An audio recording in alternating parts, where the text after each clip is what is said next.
The first polymath that comes to my mind, given the chaos the world is in right now, is Ibn Sina, the father of modern medicine and the inventor of the all-important quarantine that we all experienced together this year. Certainly, Ibn Sina followed the advice of the Prophet Muhammad, peace be upon him, where he speaks about those with contagious diseases should be kept away from those who are healthy. Like I said, you don't have to believe me, just do your homework.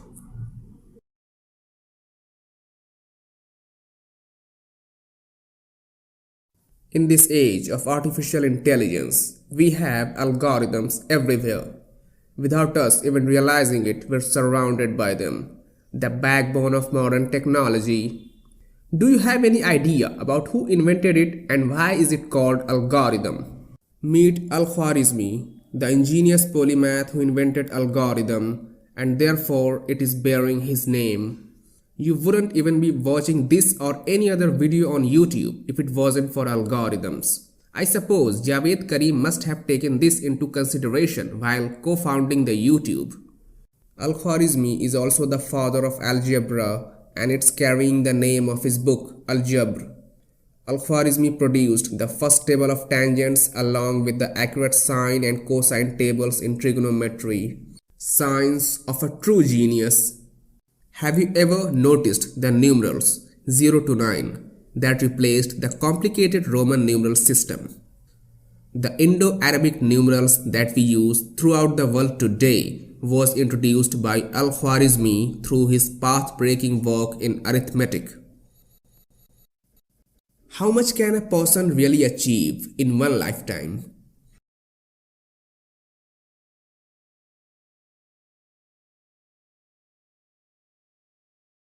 The fact that people today earn their respective degrees from the multi-million-dollar blood-sucking universities and then refer to Muslims as uneducated and uncivilized is due to this lady from Tunisia, Fatima Al-Fihri, the founder of the university system. She built the University of Al-Qarawiyyin in Fez, Morocco, which is recognized by the UNESCO and the Encyclopedia Britannica as the oldest existing and the first degree-granting university in the world. A revolutionary approach that changed the entire world of higher education forever. I guess this 9th century Muslim lady was neither oppressed nor uneducated.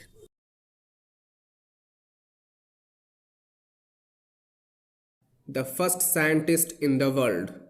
Ibn al-Hatham influenced a number of scholars in Europe such as Galileo Galilei, Leonardo da Vinci, Roger Bacon, Johannes Kepler, René Descartes, Vitello, among many others.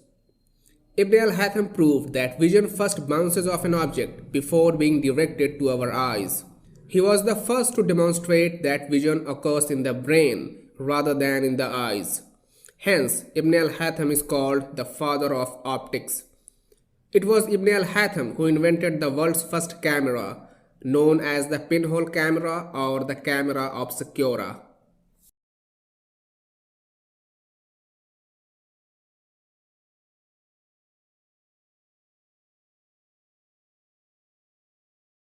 The Enigma code would never have been broken.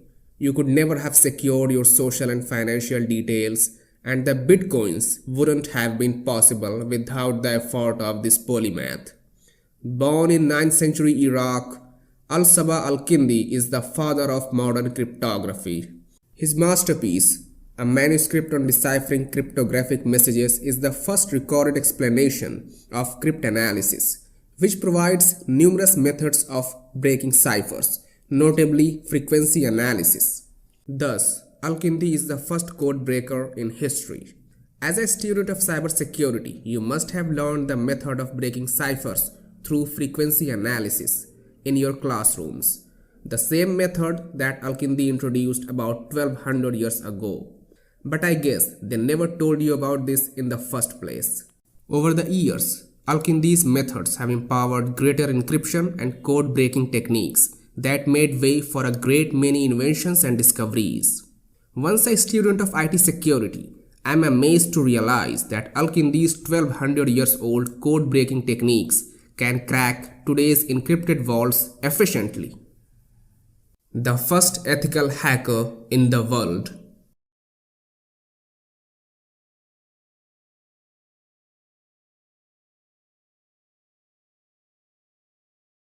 The first woman astronomer in the world from 9th century Aleppo, Syria.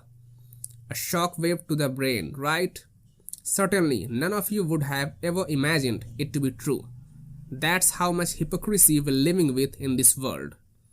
Maryam Al-Isli developed and mastered astrolabes, a modern GPS of its day. That's why she was called Maryam Al-Asturlabi.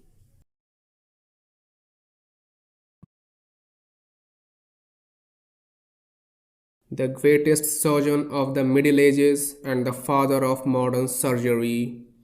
An Andalusian polymath who covered a broad range of medical topics such as surgery, medicine, orthopedics, ophthalmology, pharmacology, nutrition, dentistry, childbirth, and pathology. What's left? Like many other physicians, Al-Zahrawi's medical attitude was based on the words of the final messenger of God, the Prophet Muhammad, peace be upon him. Make use of the medical treatment, for God has not created a disease without appointing a cure for it, with the exception of one disease, old age. Al-Zahrawi specialized in curing disease by cauterization. He invented over 200 surgical instruments such as different kinds of scalpels, retractors, curettes, pincers, specula, among many others that are still found in our modern day hospitals. Al-Zahrawi encouraged the positive doctor-patient relationship and emphasized treating patients irrespective of their social status. These are the principles that are missing from our modern healthcare system. Wouldn't you agree?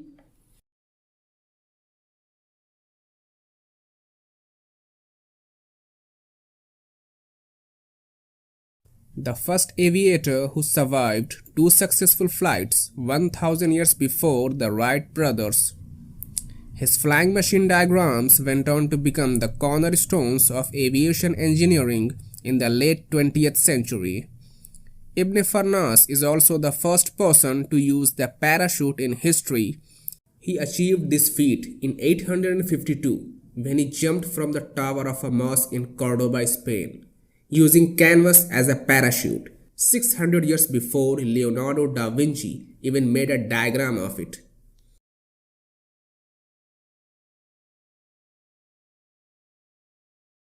Today, the robots are everywhere.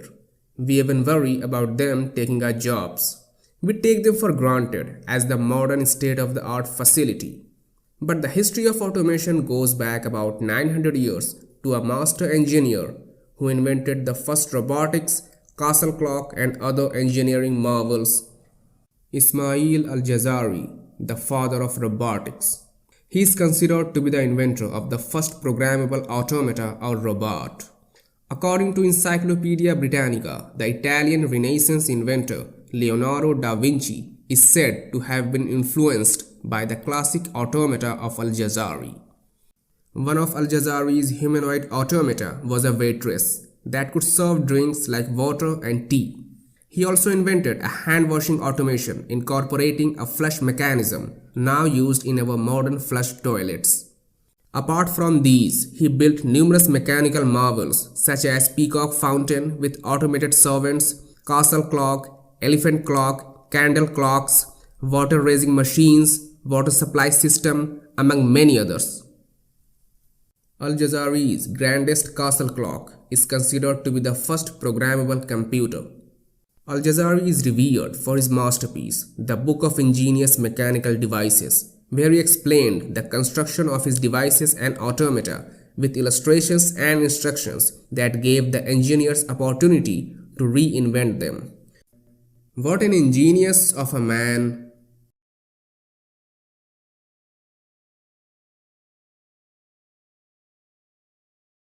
The New World would never have been found if it wasn't for this man, a geographer, cartographer, and Egyptologist.